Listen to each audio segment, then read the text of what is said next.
Hi there, you are welcome to the Chemist Chemistry channel. In our recent video lesson, we talk about how James Chadwick bombarded a thin sheet of beryllium with a beam of alpha particle from a radioactive source, and high energy radiation were emitted. These radiations were chargeless and do have a mass that was equal to that of proton. We ended by saying that Chadwick identified these chargeless particles as neutrons, which is one of the subatomic particles in the atom. In order for you to get the full details of that video lesson, I would like you to click on the link which is below this very video lesson. In today's video lesson, we'll be talking about the wave nature of the atom. According to wave mechanics, we cannot simply say that the electrons exist at a particular point, but we talk about certain regions in space around the nucleus where the probability of finding the electron is high. Such regions are expressed by a mathematical expression and are called orbital wave function, or commonly known as orbitals. In one of our video lessons, the previous video lessons, we talk about Erwin Schrodinger's quantum mechanical model of the atom. And under that, we talk about how Schrodinger derived an equation by combining different mathematical expressions, and at the end arriving at an expression or equation termed as the Schrodinger equation. And we made mention of the fact that that equation enabled him to know that indeed within the shell or energy level of the atom there is a region of electron clouds, and where the cloud is high there is a higher probability of finding an electron, and where the cloud is low the probability of finding an electron is less. So those regions were identified as orbitals, and we made mention of the fact that he made so with the aid of the expression or the equation popularly known as the Schrodinger equation. So those regions in space around the nucleus where there is a higher probability of locating an electron is what is termed as the orbital wave function, or popularly or simply known as orbitals. An orbital is the region in space around the nucleus where the probability of finding the electron is maximum. Hertzenberg uncertainty principle. All moving objects in our daily life have well-defined path, also known as trajectories. The path or trajectories of an object can be determined by knowing its position and velocity at various intervals of time. However, Werner Hertzenberg pointed out that we can never measure accurately both the position and the velocity or momentum of a microscopic particle as small as an electron. Consequently, it is not possible to talk of the path of an electron. In simple terms, what Hertzenberg was trying to say is that the atom is very small, it's a microscopic in nature, And as a result, the electron is found in that microscopic particle or substance known as the atom. So, if the atom itself is microscopic and within it we have a subatomic particle which is the electron, then it will be very difficult to measure both the position and the momentum or the velocity of, that is the speed of the electron within the atom at the same time.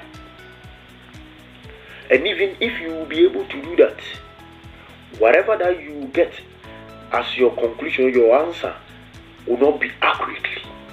It will not be accurate because it is very difficult for one to measure both the position and the speed of a microscopic particle at the same time. So because of this, Hertzenberg came out with a principle known as the Hertzenberg uncertainty principle. On the basis of this, Hertzenberg put forward a principle known as the uncertainty principle. According to Hertzenberg uncertainty principle, it is not possible to measure simultaneously or at the same time both the position and the velocity or the speed, momentum of a microscopic particle with absolute accuracy or certainty. It is not possible.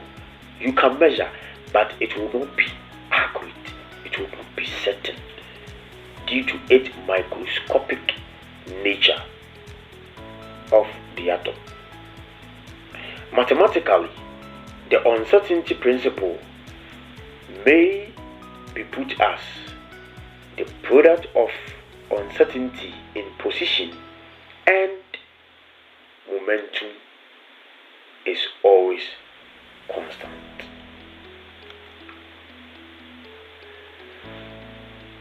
Emission spectra. Emission spectra can be classified as follows. You have the continuous spectrum or spectra. The vapor of an element glows whenever the vapor of the element is given energy, either by heating or by passing an electric charge through it. The same thing happens when the compound of an element is used. White light is separated into its constituent or component colors when the white light is passed through a prism. A typical example is the rainbow formation. The rainbow forms as a result of dispersion of white light, that is the ultraviolet radiation from the sun. That is what results in the formation of the rainbow. So the 7 colors of the rainbow, which is abbreviated like roid beef, are colors which are the constituent colors of a white light, that is ultraviolet radiation from the sun. The splitting of the white light produces a spectrum like the rainbow, which is a continuous series of colors emerging into each other, and it is called continuous spectrum. So a typical example is the colors of the rainbow, which is as a result of splitting or the dispersion of white light, the ultraviolet radiation, into its component colors. Line spectrum. In an experiment using an atomic vapor, a number of colored lines separated by dark spaces are seen in the spectrum produced. Each of the lines of colors corresponds to a light of different and definite energy. This is referred to as a line spectrum or as a discontinuous spectrum. So the difference between the line and the discontinuous is that for the continuous, the difference between the continuous and the line spectrum, which is also known as the discontinuous, is for the continuous, anytime the component of a white light split, like the rainbow, ultraviolet radiation from the sun, we see all the colors coming out as that of rainbow. But here what happened is that the number of colored lines are being separated. You see, when you look at the rainbow, all the colors, though they are separated, but they are together. They are together. You see all the component colors, but still they are together. But for the line spectrum or the discontinuous, what happened is that a dark space will separate each. So let's say for the rainbow colors, you will see a dark space separating one color from the other. When you see that way, that gives us the discontinuous or the line spectrum. But you see, for the rainbow colors, though they are separate, they are, you see the individual component colors, yet they are together. So that is a continuous spectrum. But the moment the colors, the component colors are being separated by dark spaces, then it becomes a discontinuous or a line spectrum. So whenever a particular element is used for the experiment, the pattern of lines produced is always the same. Consequently, this is used to identify a particular element. The experiment can also be used to detect small quantities of a particular element, which is in the presence of other elements. So this can also help us to identify or to detect the presence of a particular element, which is in the midst of other elements.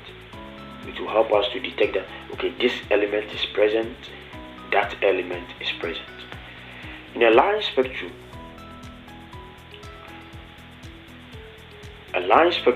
is a set of radiation of different frequencies separated from each other by dark spaces. A line spectrum is a set of radiation of different frequencies separated from each other by dark spaces. So the radiations here have different frequencies and they are separated from each other by dark spaces, and that is what is termed as a line spectrum.